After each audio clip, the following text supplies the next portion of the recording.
Hello, my wonderful students. Today is Friday. I hope you are having a great day so far. I hope you have wonderful plans for the weekend.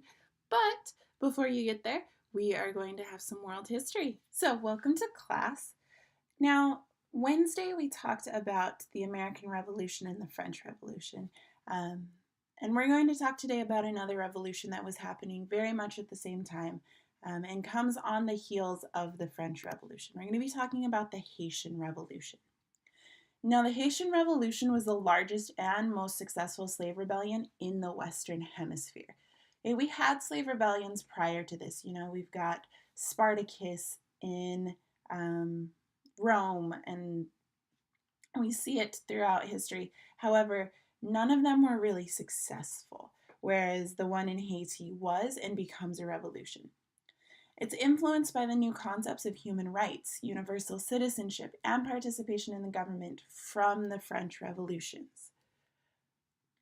Slaves led by Toussaint Louverture initiated the rebellion in 1791, and by 1803 they had succeeded in ending not just slavery, but also French control of the colony. And in the 18th century, Saint-Domingue, as Haiti was then known, was France's wealthiest overseas colony because of its production of sugar, coffee, indigo, and cotton, all of which was produced by slave labor. All right, so Haiti shares an island with the Dominican Republic, and it still does today, but then it started as a Spanish colony. It is then taken over by the French, and it's a French colony similar to how England had the 13 colonies that became the United States up in North America. In Haiti, there were a lot of social classes due to the influence of Europeans, indigenous peoples, slaves, and the relationships between them. So not only are there people from outside the country, there's people within it, and then they intermarry, they just have relationships, and you get lots of people with mixed ethnicity, which creates this very, very complicated social class, right? Are you part slave? Are you part African? Are you part Haitian? Are you part Spanish? Are you part French? All of this plays in and affects the social class of the area. On top of that, we get these ideas of enlightenment, right? Like we saw it in the United States, we see it in France, this idea of human liberty or personal rights. What freedoms do you have just by being human? And they start to affect Latin America and really lead us into this revolution. And I'm going to show you guys a quick video clip that's going to explain a little bit more about Haiti at this time and about Toussaint Louverture, who leads the rebellion. Toussaint Louverture was a very determined man. He was a very ambitious man. And in my opinion, he was a genius. Toussaint is, I think, one of the most incredible figures that I know about in many ways. He's born on a plantation in Saint-Domingue. He grows up on that plantation. That plantation was owned by a man who was tolerant for the times. Toussaint was taught to read and write as a child. He eventually occupies a somewhat privileged role, if you can say that, on a plantation as a coachman and has a kind of relationship with the managers and masters in some ways. He becomes free in the 1770s, so he's somebody who kind of occupied different roles in society. And I think that's the key for understanding Toussaint, is that he saw possibilities where other people didn't. He had businesses, had contacts in the US and elsewhere, bank accounts, managed his affairs pretty well. The man was endless in organizational capacity. I mean, he would have been a fantastic CEO today.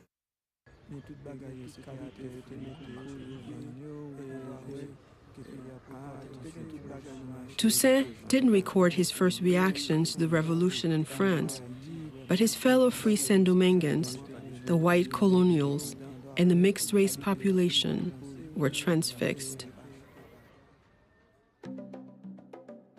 In 1789, there were about 40,000 white people and about 30,000 colored people who were, of course, their sons and cousins and so on and so forth, who were landowners themselves, many of them slave owners themselves, many of them very effective businessmen, many of them involved romantically with the white master class. One of the things that's important to remember about Haiti and race is it wasn't simply black and white. Instead, you had numerous gradations of color. One historian went so far as to give 110 categories of color from absolute black to absolute white. And to each combination, he gave a name: mulatto, quadroon, Mamaluke. And what he was accounting for was the drops of black blood. Whites hoped for more control over the colony's governance, but the colony's mixed-race population hoped for more fundamental changes. They had been born free, but not equal. They had to show physical respect for the white. Stand up when they are in presence of a white, call them Mr. or whatever title they wanted to have.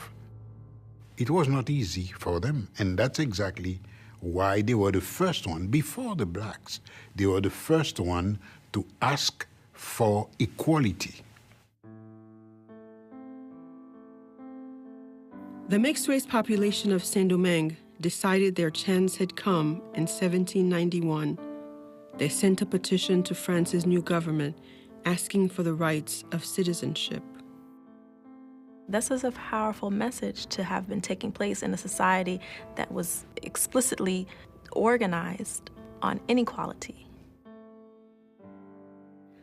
It's like dynamite. The petition asked for civil protections, and it enraged the island's white population. Working-class colonists began a full-scale intimidation campaign. They threatened, beat, and murdered mixed-race residents in the capital.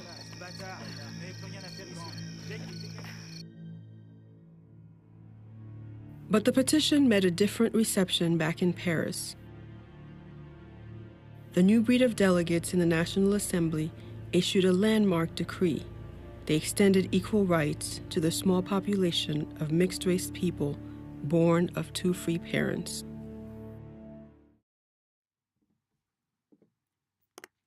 Welcome back. So we're going to look at two documents in class today, trying to find evidence that the Haitians wanted this independence from France, that they wanted to be their own country. Okay, so what evidence supports Haitian desire for independence from France? Now, document A is a proclamation widely dispersed to the inhabitants of Saint-Domingue from the French First Consul Napoleon Bonaparte and the French Secretary of State on November 8th, 1801. So Napoleon is part of this. You guys hopefully looked at him yesterday. So yes, Napoleon, here we go. In his letter, he says, inhabitants of Saint-Domingue, and I say that because that's what the video says. If I was just reading this myself, I would say Saint Domingo, but from everything I saw, that it was more referred to as Saint-Domingue. But he says, whatever your origin or your color, you are all French. You are all equal and all free before God and before the Republic. France, like Saint-Domingue, has been a prey to factions, torn by intestine commotions and foreign wars. But all has changed. All nations have embraced the French and have sworn to them peace and amity.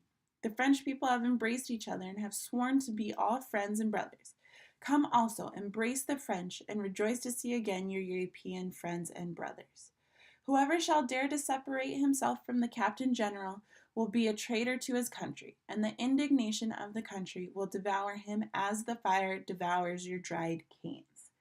Now he's referring to sugar cane there. So what evidence do we see here that the Haitians want independence from France? There's a lot of things that you might be able to underline. right? A couple of things that I thought pointed to this were the line where he says, "Embrace the French and rejoice to see again your European friends and brothers." So to me, this is saying, embrace them, welcome them back in, see them again. You've separated yourself. Okay, you've pushed yourself away, or you've pushed the French away and are no longer wanting to be part of that, which to me indicates they wanted independence.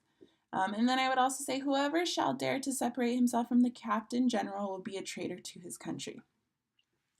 And again, Napoleon is warning, if you separate, you are a traitor. So to me, that's saying, hey, lots of people are separating or talking about separating from France.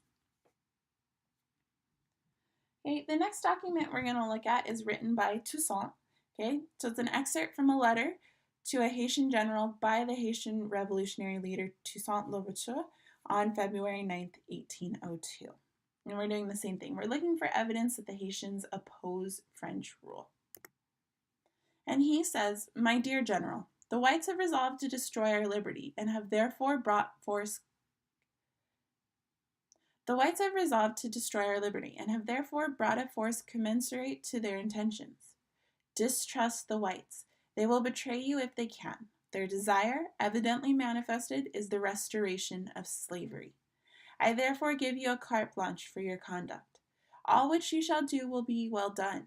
Raise the cultivators in mass and convince them of this truth, that they must place no confidence in those artful agents who have secretly received the proclamations of the white men from France, and would circulate them clandestinely in order to seduce the friends of liberty. I rely entirely upon you, and leave you completely at liberty to perform everything which may be requisite to free us from the horrid yoke which we are threatened." Okay, so there's lots of evidence here that they dislike the French, but we want specifically evidence that shows that they want independence from France. Okay, so initially I was drawn to the line that says distrust the whites, right? They don't like them, but that's not really talking about freedom from France. So the ones that seem the most to support that the Haitians wanted freedom from France, I had, the whites have resolved to destroy our liberty. Okay, so liberty usually refers to freedom, and this is saying that the French want to get rid of that. They want to destroy that. And then I also said along the same lines, leave you completely at liberty to perform everything which may be requisite to free us from the horrid yoke which we are threatened. So a yoke is like what you put on oxen when they pull a cart. So this is saying, you know, that weight of how they're going to trap us, force us to work, pull the cart that is French rule. Do whatever you can to free us from that. So that's saying, obviously straight there, they want freedom.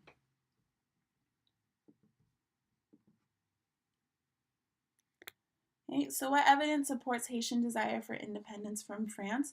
We've got quotes from Napoleon saying, don't leave, or if you leave, if you ignore France, these are the things that might happen. And then we have quotes from Toussaint saying, do whatever you can to get your freedom. Okay. In the image that you see on the screen right now, it's showing General Toussaint Louverture holding a copy of the Haitian Constitution of 1801, in which Louverture declared Haiti's right to self-rule. So he's standing next to a bishop, and Haitian soldiers are gathered around as he is saying, we are free. The French no longer control us. Haiti is its own country. Okay. So what ideals led to the Haitian Revolution? They talked about some in the video. We talked about some at the very beginning of this class today. But how are these ideals similar to the American Revolution and the French Revolution? Okay. If you would like some extra credit for class, email me your answers. It's dtroy@utahvirtual.org. I will get that worked into your grade. So please email that to me for extra credits. Okay, so I want to show you guys a couple other things really quick. A assignment that is due today is looking at the Explore Haiti. So what I want you to do, you're going to read this introduction here. You're going to click on the link and do Leaders of the Latin American Independence, and then download this lesson answer key here.